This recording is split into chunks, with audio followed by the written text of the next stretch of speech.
So ganyan magagawa ng gabi guys. Ibahin yung mga magagandang dahon at ibahin yung talbos at ang mga dahon at yung katawan ng dahon ng ng dahon nga, at iba-iba ang presyo niyan. So kaya ginaganyan niya mga katalaks. O diba?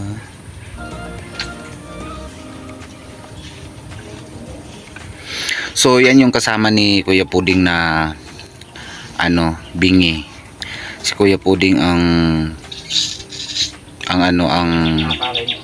nakakarinig, siya yung hindi nakakarinig. So siya yung mata ni Puding, si Puding naman ay siya ang tenga. Ayun. So mga katalakers, no, kasi hindi ko pa nakuha sa Gcash yung ating may nagbigay sa atin ng tulong. So ibibili natin ng kahit papano mga kape-kape yun. Ayan.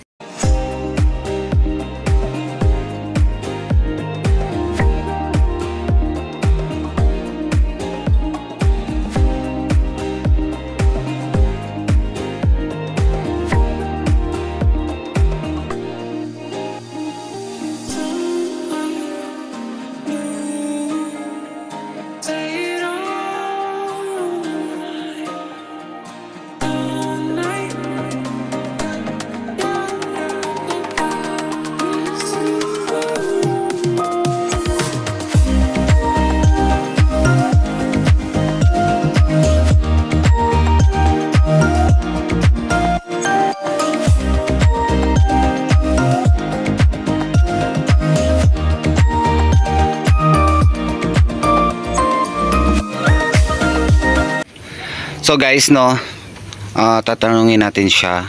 Nalalakasan ko na rin yung boses ko kasi hindi niya marinig. So paano yan? Saan mo kuha yan? Saan? Yan, saan mo kinuha? Sa dulo, malapit na Sandoval. Ang nag-harvest si Inday, yung anak niya. Oo. Kapila na siya? Ha? Magkano yan? Ang ganito? Oo. Lolo.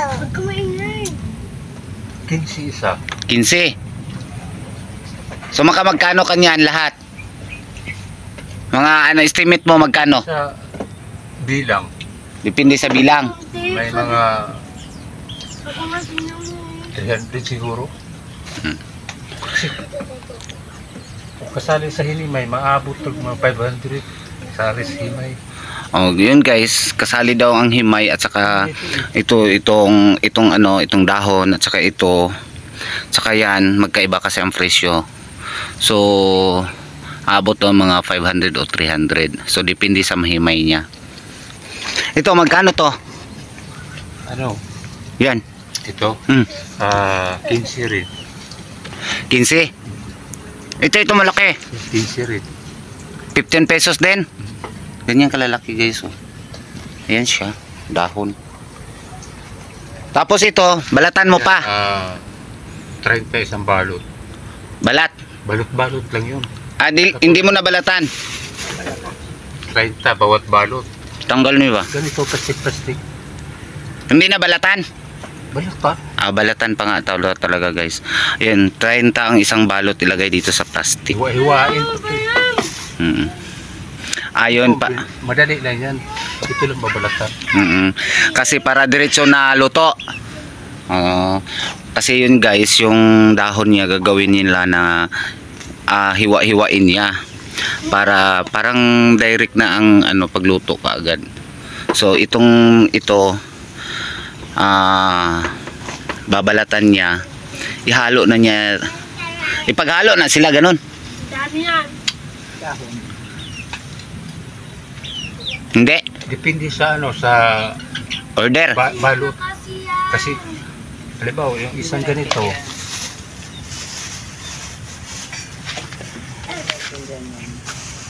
pag puno to 30. 30. Oo, kung halimbawa pito, sa tag 30 medyo malaki-laki na rin. Pero ito siya magkapareha na sila. kasama yan. Isama yung ito pala at saka yan isama. Ang dito sa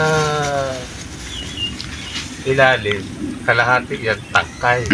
Sa ibabaw, dahon. Dahon.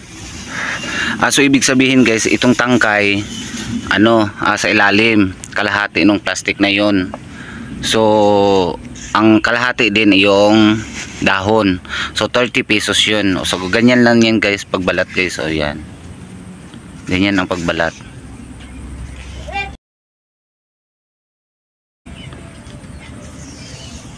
Yan.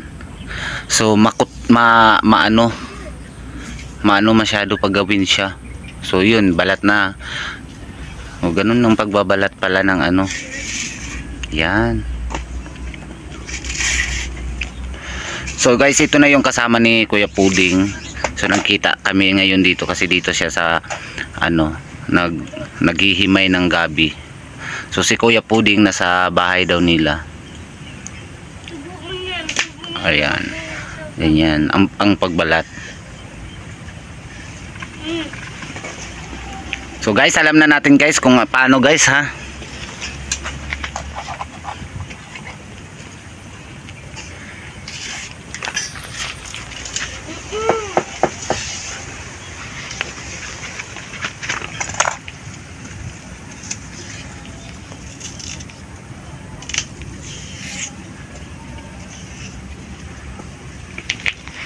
Kaya mo itinda ilako mo, lako.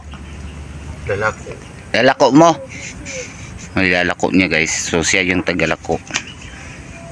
So ayun na nga. Kasi pag ibagsak mo, wala tayong kikitain. Mabaratin. Katulad yung paliki. Yan lang, lako-lako. Mura lang daw. Ha? Kantin ba? Sa mga kantin. Nagtitinda ng ulam.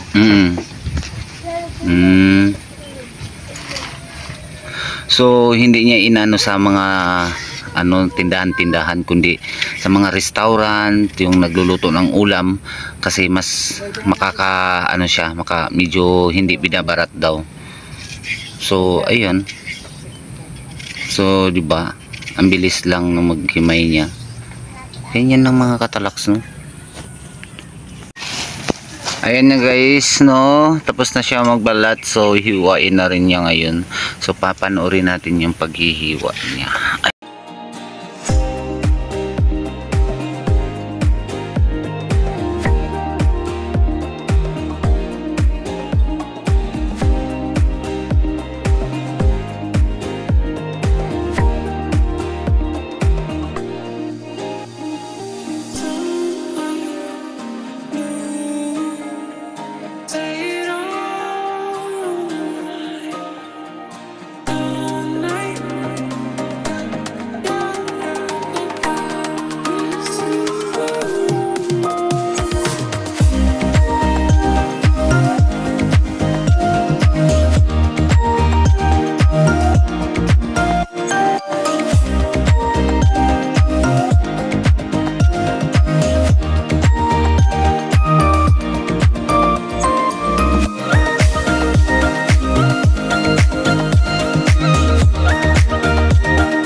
So ngayon guys, magbabalot na naman siya para sa ano.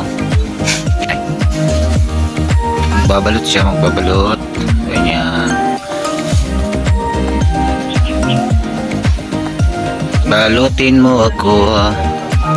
Yan.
Nakadalawa na siya doon guys.